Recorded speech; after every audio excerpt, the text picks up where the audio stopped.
Sprememba se začne v zavesti.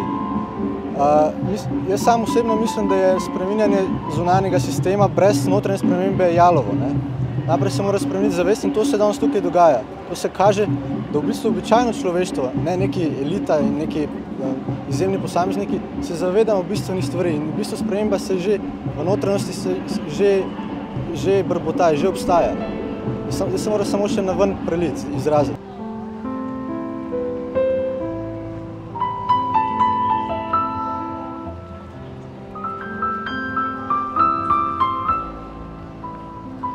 Če bomo hoteli, da se stvari spremenijo, bomo mogli itak pri sebi najprej. Se pravi, v bistvu bi mogli, se mi zdi, najprej vsak posameznik ugotoviti, kaj bi rad spremenil in potem lahko vsi skupaj mogoče nekaj spremenimo. Najlažje kritizirati, pa nič ne narediti.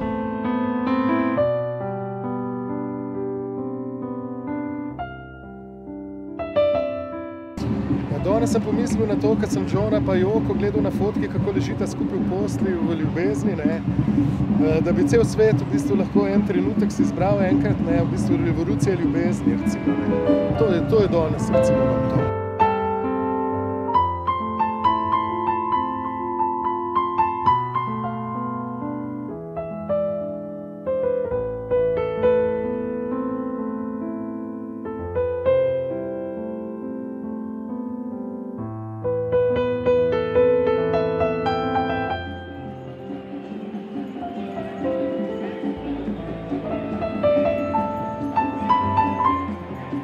Da v bistvu vsak človek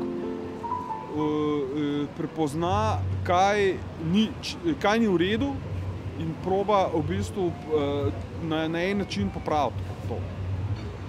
To se pravi akcija.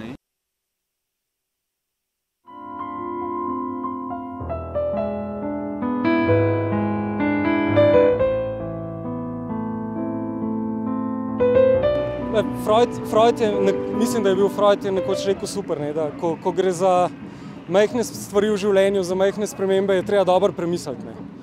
Ko gre pa za res tektonske, je pa najboljše, da nekaj narediš.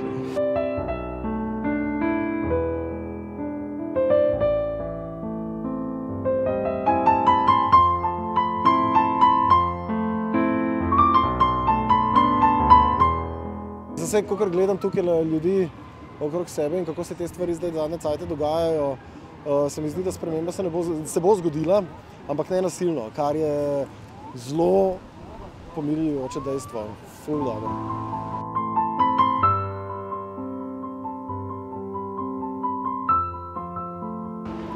Sprememba je v bistvu edina stalnica. Soočanje s spremembo je vedno težko, tudi če si jo želiš.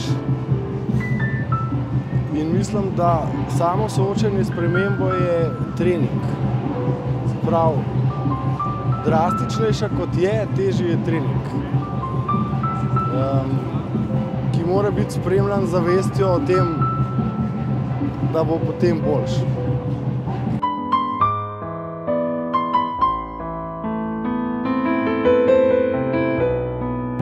Nobene spremembe, tudi če gre za tisto na boljš, pa ni lahko izvesti sam.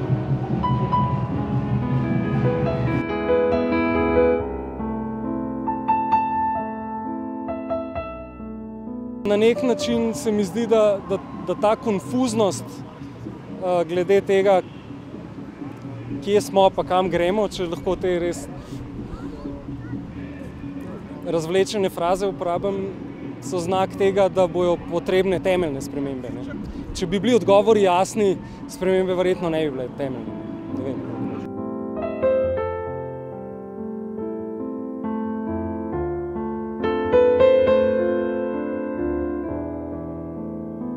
Danes tukaj se zbiramo ljudje, ki se zavedamo, kakšne so bistvene smernice za prihodnost. Tukaj smo zato, da dvignemo glas, da se sliši čez cel svet, kakšne so zahteve ljudi, da se prebudijo, da se voditelje spomni na to, kaj je pomembno in da se, zato ker, kot ta napis pravi, ne, zahtevamo pravičnost, svobodo in prihodnost. Ne. In tako kot je sedaj, v prihodnosti ne bo, če bo šlo tako naprej. Zato moramo očitno ljudje, navadni ljudje, ki se zavedamo bistvenih stvari, ki smo očitno dosti z nogami na tleh, moramo dvigati glas in povedati to, kar se zavedamo, da je pomembno. In tako bomo pripeljali v novo prihodnost, v nov čas.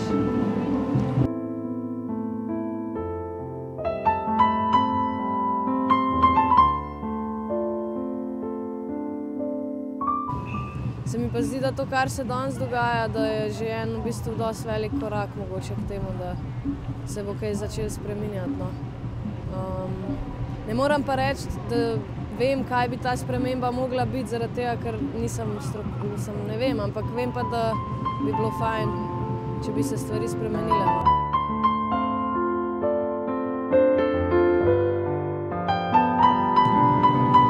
Počistili zdaj, kako pa oaze jih bomo dali. Oaze.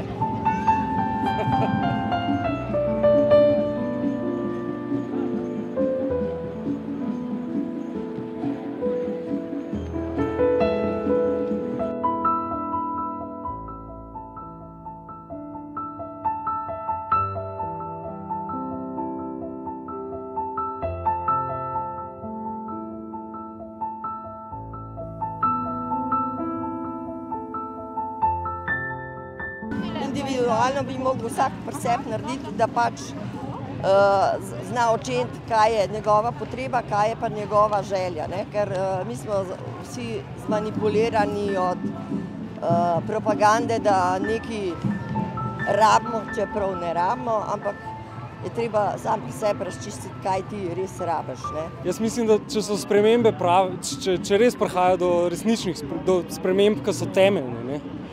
Pomeni, da smo na nek način izgubili temelj, na katerem smo bili do zdaj in rabimo temeljne spremembe, ki bojo postavile nove temelje. To pomeni, da je zelo težko reči, kako naprej, ker se rojeva nekaj radikalno novega.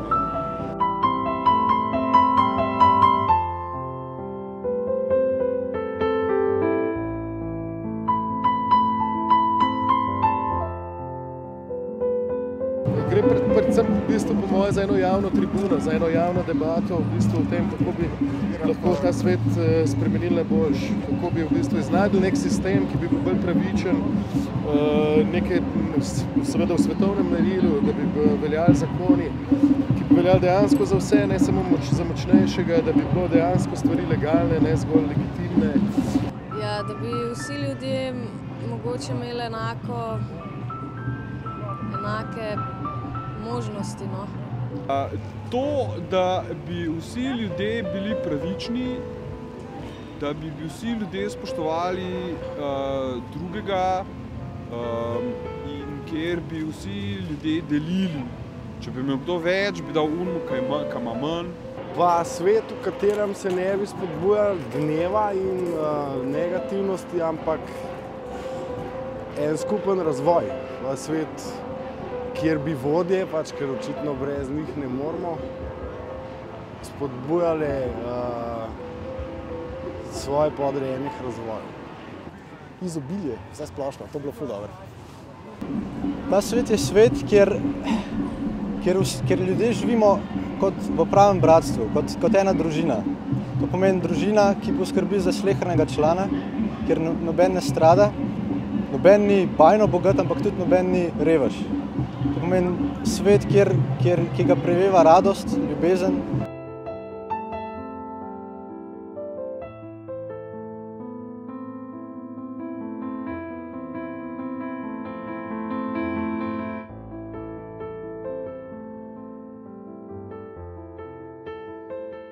Rad bi mir, vse splošen mir, pa konc lakote in ne konc revščine, da ne bi sploh obstajal več ta pojem, zaradi tega, da se ne bi poznalo ne eno, ne drugo, ampak enostavno tako mirno, ne vem, če bi nekdo naslikal eno sliko tam, ki je vse zeleno, pa potem se ene živali pasejo.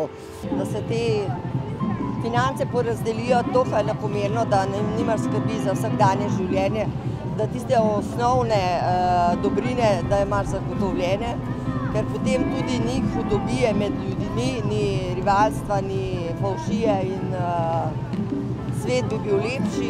Rad bi živel nekako tako, kot živim doma, v nekakšnem miru, tako v redu, da je stvar bolj ali manj uravnotežena in da vem, da če imam v hladilniku samo še toliko in toliko nečesa, da grem lahko v trgovino.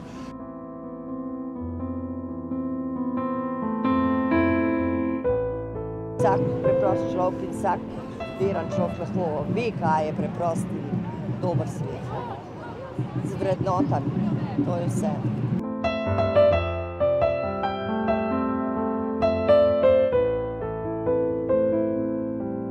Ta kriza je planirana kraja, svetovna planirana kraja od 1% ljudi.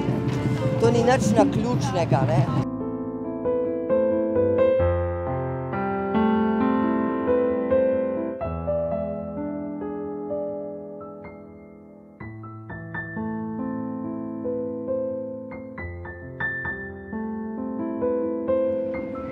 Tako da ne vem, kako točno bi bilo treba speljati stvari, da bi pač prišli tja, kamor si domnevno vsi želimo priti. Ampak mislim, da ene stvari so pa jasne.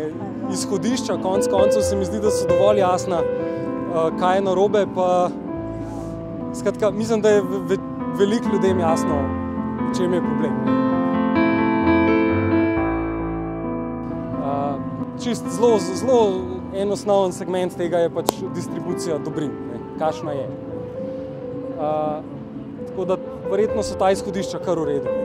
Če ne, so pa verjetno tudi posamezne ustave držav v redu izhodišča.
Je lepo v bistvu in ta občutek v bistvu spremembe je pa dober, je zelo dober, je občutek nekega razvoja, občutek neke rasti.